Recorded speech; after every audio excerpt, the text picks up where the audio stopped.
欢迎收看《南方特搜报》，我是赖昌邦。台南市可以说是一年四季都可以赏花，特别是从台湾国际兰展的盛事开始，全台南市各地都有美丽的花景，遍地开花，包括了柚花、风铃木、蜀葵花和木棉花等等。台南市观光旅游局还设计了赏花地图，邀请游客来台南市享受一场美丽的约会。从台湾国际兰展开始，中央首次和台南市府合作，透过行销各种兰花，刺激买气，带动地方繁荣，已经是一年一度台南的盛事。而延续兰展的热潮，其实台南也可说是一年四季都可赏花，特别现在是春暖花开的3月天，其中迈入第10年的雪甲蜀葵花季，各种色泽的壮观花海，加上周边的表演和市集，每一年都吸引赏花游客超过10万人次。另外有一重在安平义载金城附近的九重葛，盛开的花朵搭配纯白墙面，形成强烈对比。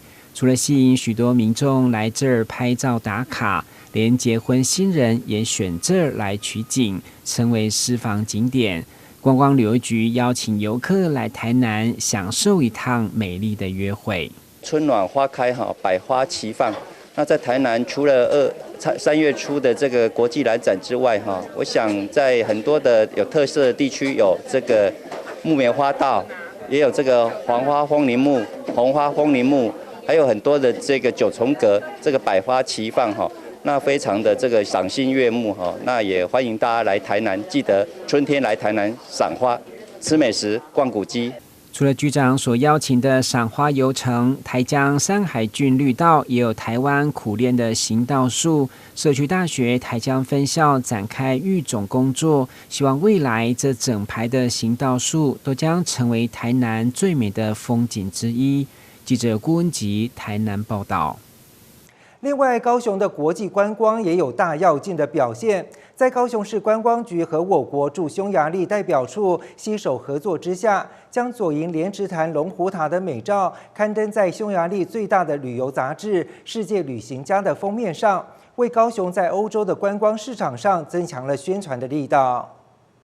世界旅行家3月份的国际旅展特刊封面刊登的是左营莲池潭龙虎塔的美照，里面还有2张单独介绍高雄多处景点，赞誉高雄为台湾最潮的艺文重镇，描述高雄成功从工业城市蜕变为文化之都，港区伫立许多世界级的华美建筑。除了封面是我们高雄莲池潭的龙虎塔之外，更以高达2页的内容来介绍高雄。那里面包括我们的田寮月世界，包括爱河，包括博尔亚洲新湾区等等，让欧洲的这些观光客可以看到，原来台湾还有像高雄这么美丽的地方。那也希望能够吸引更多的欧洲观光客来到高雄游览。世界旅行家是匈牙利最大的旅游杂志，它的通路不仅遍及匈牙利各大书店、报刊和便利商店，更进一步拓展到欧洲旅展。此外，市府观光局也在台湾观光日语版的3、4月月刊中，向日本旅客介绍璀璨的高雄港夜景。这是非常开心也非常荣幸，可以跟我们驻匈牙利的代表处刘世忠大使来合作，那把我们高雄的美景推上匈牙利最大的旅游杂志世界旅行家 Via Giallo。因为其实过去我们高雄市在打开欧洲或美国的旅游市场是比较困难的，当然也受限于经费的问题。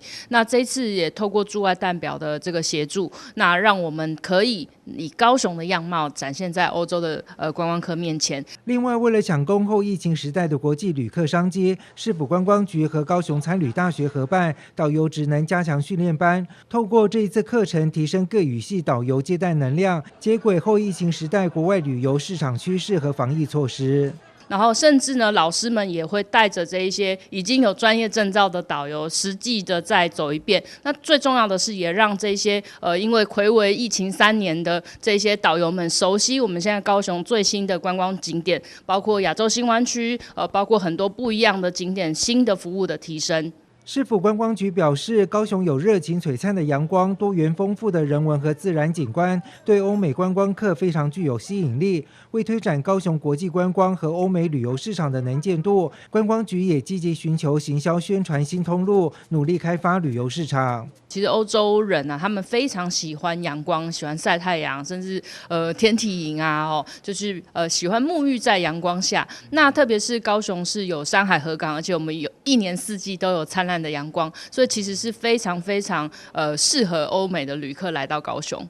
高雄拥有得天独厚的陆海空地理交通优势，是世界少有的国际观光资源和便利性。市府观光局将持续努力，让高雄跃升一级国际观光都市，将高雄的观光优势和亮点行销出去。记者黄冠维、赖昌邦高雄报道。高雄水情吃紧，政府开凿水井应急，而在鼓山区的内围赤龙宫前，就有一口300多年的古井，终年源源不绝。庙方特别将井水过滤供民众取用，一天大约可以取300桶的水。民众都觉得井水特别甘甜，3不5时就会拿水桶来装水。民众拿着水桶来到内围赤龙宫前，打开水龙头装水，流出来的水可不是一般的自来水，而是庙方这口古井的井水。这里的居民特别喜欢喝这口井的井水，因为特别甘甜。你有跟爸爸一起来提水过吗？就是我爸爸有，我本身就是在这里，吃起来比会干干的、甜甜的。最主要是吃完最好。煮米啊，泡茶也可以。出来若无水就紧来灌，看你灌几桶啊。有水的时候嘛，写了再灌。因为这边水质很好。你啉这啉习惯了。打开庙前这口古井，井深大约8米多。庙方表示，这口井已经大约300多年了。建庙的时候，为了避免民众掉进井里，特别打造莲花造型的田网将井盖住。里面的井水非常清澈，而且源源不绝。即使外面再怎么干旱，这里还是有井水。起码一天照我玩的累积了，最起码300桶以上。300个人来这边取水，一天，所以你看，有时候说你这个要一直连续这么多哈，时间上也稍微会供不应求，现在也是很怕说像前几年这样又缺水但是我们还是尽我们的力量。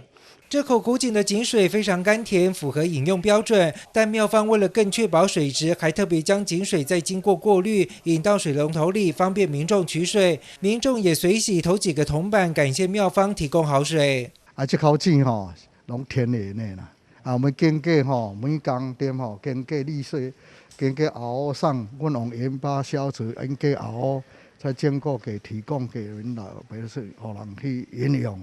山上伊流落啊，寿山遐落啊，寿山水流走落啊，所以这水，阮这水特别好，比人的一般的水又较好。当地的民族里里长表示，位在寿山山脚下，其实有不少口井，里内的4口井只有赤龙宫的有提供民众饮用，其他的都是以浇灌为主。即使现在水情吃紧，里民也不怕限水。周边有那个菜园的话，他们就抽起那个水井的水下去灌溉那些种植的蔬菜这样子，还有一些洗涤用这样子。就这一口赤龙宫，他们就是说实在，我们赤龙宫蛮有心的啦，因为在这种缺水的时候我们里内有这一口古井在这边的话，对我们来讲是很大的福气。高雄闹水荒，政府又把脑筋动到凿井取水的老办法，而民族里里民早已经和井水相伴，虽然还不到完全以井水为生，但在都市里能够喝到井水也算是地方趣闻。记者黄冠维、赖昌邦高雄报道。心智障碍的青年朋友，由于身心上有限制，对运动的动机普遍较低，需要透过游戏或物品来鼓励持续运动。美善基金会就办理了一场趣味竞赛，更特别邀请艺人张庭湖担任一日关主，为身心障碍的青年加油打气。一大早，位在台南市东区的小东公园十分热闹。在这里，美善基金会为心智障碍的青年朋友举办一场体适能趣味竞赛。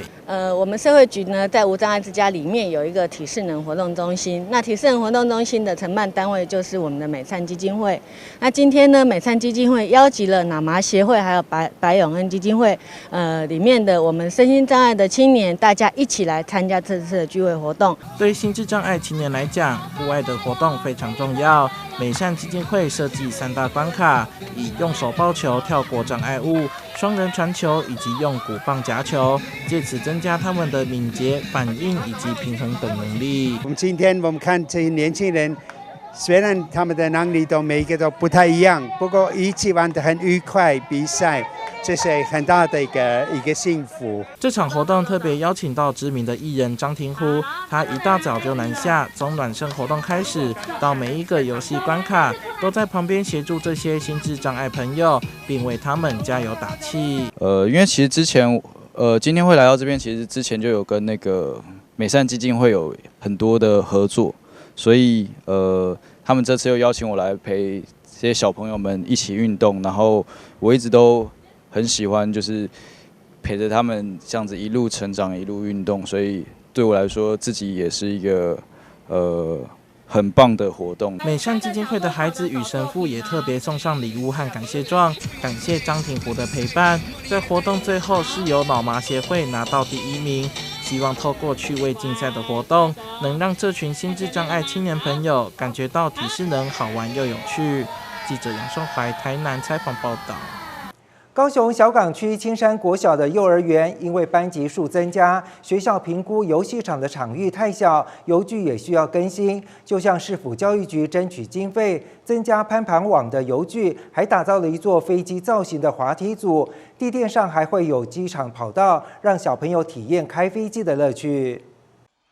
小朋友在全新的游戏场里游玩，老师先教小朋友挑战山形攀爬。小朋友要手脚并用，像攀岩一样爬上两边都是斜斜的木架，有点难度。小朋友的年纪有大有小，老师都鼓励他们勇于挑战。因为那个我在别的地方有爬过，我都踩着那个点爬，就是踩着上面一个一个爬上去的。有些孩子可能他的那个肢体还没有这么成熟，那这时候我们可能就会在旁边做协助，就是鼓励他一步一步来，老师会在这里陪你，你是安全的，不用怕。另外一座是飞机造型的滑梯组，因为学校就在小港机场旁，改造游具时特别设计成飞机的造型，小朋友也可以用攀爬的方式上飞机。机头前还有一个方向盘，小朋友转动方向盘，地上还有飞机场的跑道，感觉就像开飞机一样。要怎么样开飞机？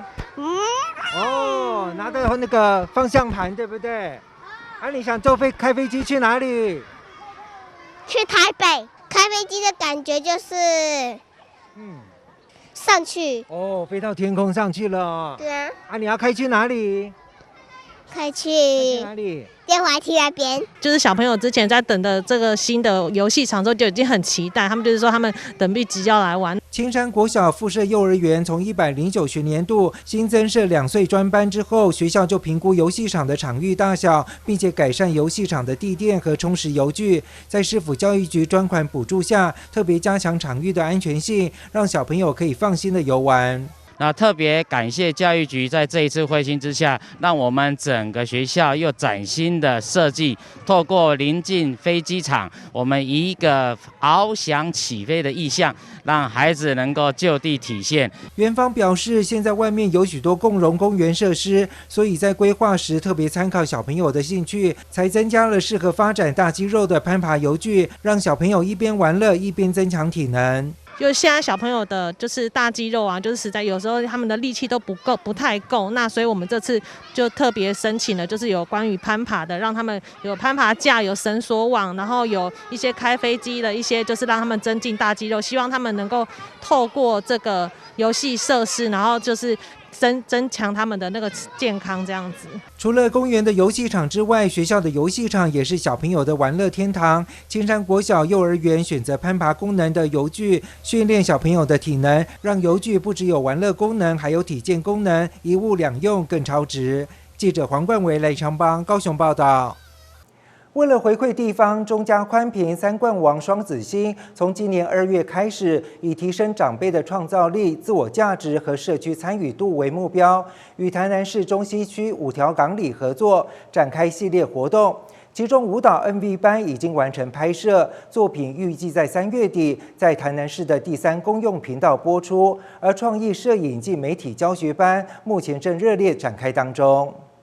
由中嘉宽屏3冠王双子星与台南市中西区5条港里合作，推出创意摄影及媒体教学班，主打创意摄影结合媒体，希望打破长辈只为拍花花草草与传早安问候图像，重新认识长辈视角，开办上青春的台南人底家摄影班，让长辈自行发想、设计，并担任模特。拍的时候是平行的去拍摄它，这样会比较好。0.6的超广角，我们就会开超广角，再去把它拉得更长。哦，脚很长啊！你可以用超广角去拉。在艾图特摄影老师吴巨定的带领，20位学员实地走访中西区的巷弄与古迹，不管是巷弄转角或古迹景点，随处都是摄影拍照的好地方。吴老师表示，教导长辈拍照，主要以兴趣为第一优先，有兴趣比钻研技术好。基本上教长辈摄影，我会比较倾向于他们以乐趣为第一优先。那至于说什么很多的摄影技巧，我倒是就会觉得还好。对，因为我觉得有兴趣会比去钻研技术会来得重要一点。哦，那就是像我们这次这样的课程，可能就会教他们怎么用手机去做风景的拍摄啊、人像拍摄之外的话，会再教他们怎么用后期的制作去帮他们做一些比较有趣一点的影像合成。20位学员年纪从50-60岁到75岁都有，透过户外实地摄影，很快的1个半小时就过了。有的学员从原生陌生到后来争相做模特，不只可以拍别人，也可以让别人拍，学习不同的拍照技巧。很高兴呢，刚好有这个课程哈，带我们学习很多拍照的理念，还有这拍照的技巧。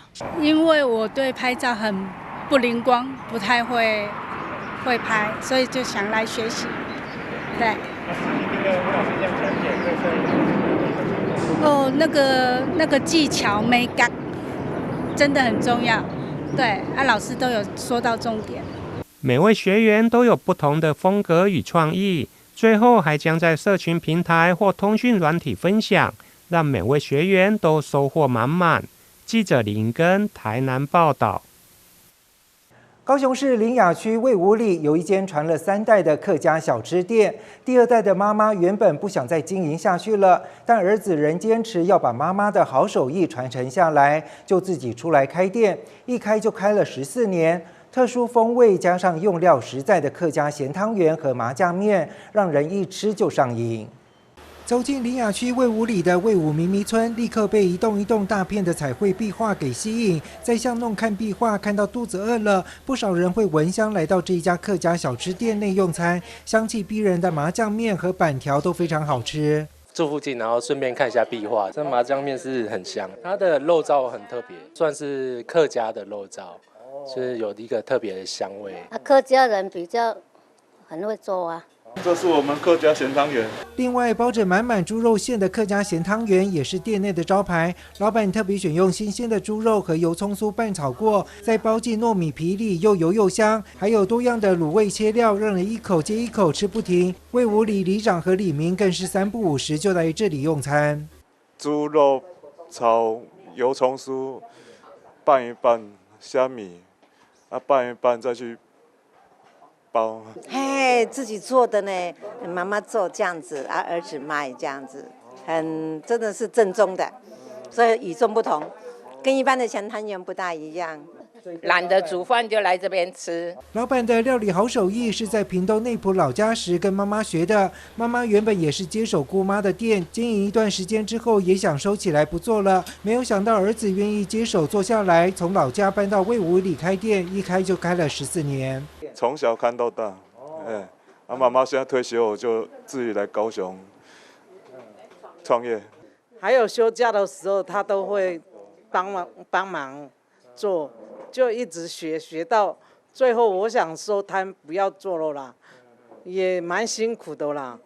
结果他就想说，就接下来啦。魏武里近几年因为彩绘壁画迷迷村变成了打卡景点，这家客家小吃店也因为客家独特的风味和用料实在，变成游客品尝美食的选项之一。有那个彩绘壁画可以欣赏之外呢，还有美食可以享受，这是最特别的地方。来到这里，真的每一个游客都觉得很开心。淳朴的客家美食没有特别花俏，老板只是遵循客家妈妈的料理手法，让客人吃到古早味的客家美食，也感受母子连心为推广客家美食尽的一份心力。魏武迷迷村客家美食赞。记者赖昌邦高雄报道。为了保持冷气和洗衣机的正常运作，需要定期清洗和保养。而为了省钱，不少人会选择自己动手清洗，但毕竟不是专业，有的时候洗衣机或冷气机拆洗完之后没有办法装回去，就不能使用，造成更大的损失。现在就有清洁整合公司提供教学服务，让一般人能够轻松的学技术。夏天吹冷气，冬天开始清洗保养，大概是每个家庭都必须要做的事，但一般人最多只会洗滤网。对于风扇或者是冷却管是完全没有头绪要怎么做，只能花钱请师傅来清理。位于东区一间室内设计公司，特别将各种家庭清洁服务整合起来，并规划清洁课程，让有心从事清洁事业的朋友可以学习一技之长。这项课程也开放给一般民众报名学习。我们空气中漂浮的这些灰尘，都在漂浮在空气中。所以呢，它会经过冷气的滤网去过滤，所以它所有的灰尘都吸附在滤网上面。有时候我们小孩子过敏啊，或是我们人的皮肤会很痒，就是这个原因所造成的。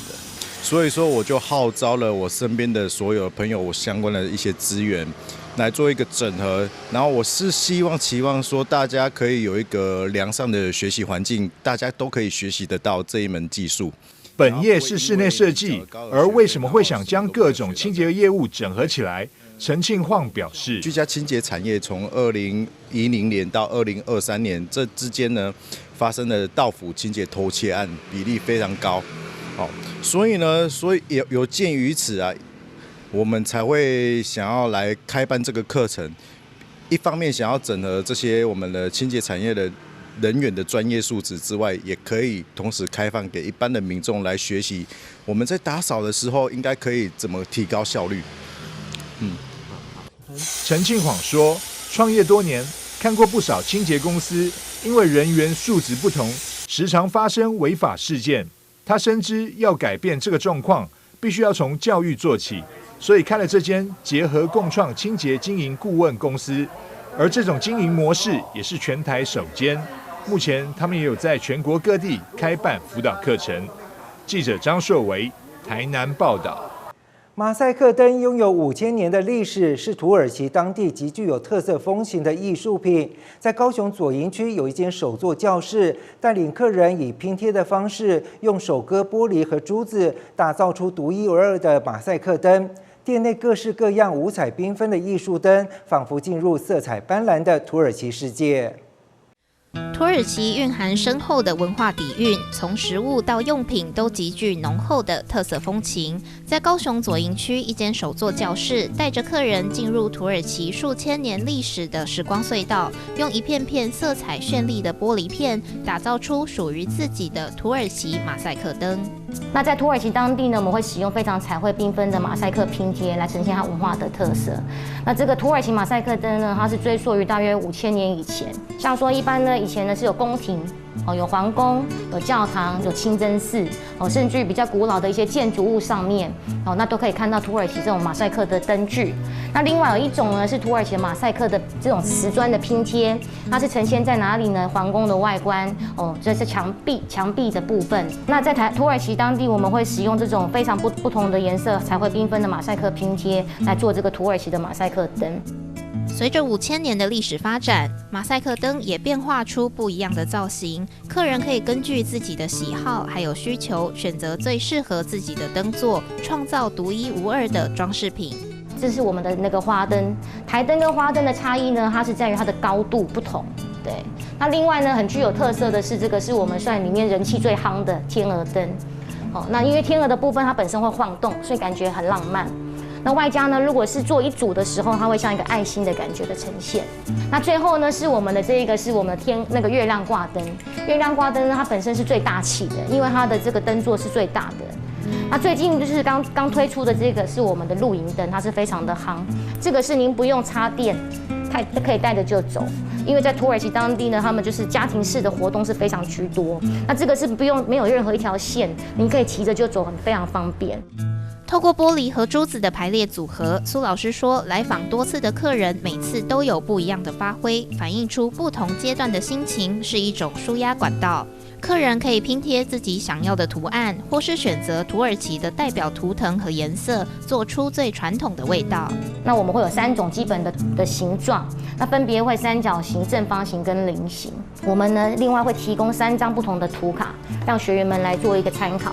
所以呢，就是如果没有任何艺术方面的背景的学员们，他也可以很轻松的做上一盏属于自己独一无二的马赛克灯。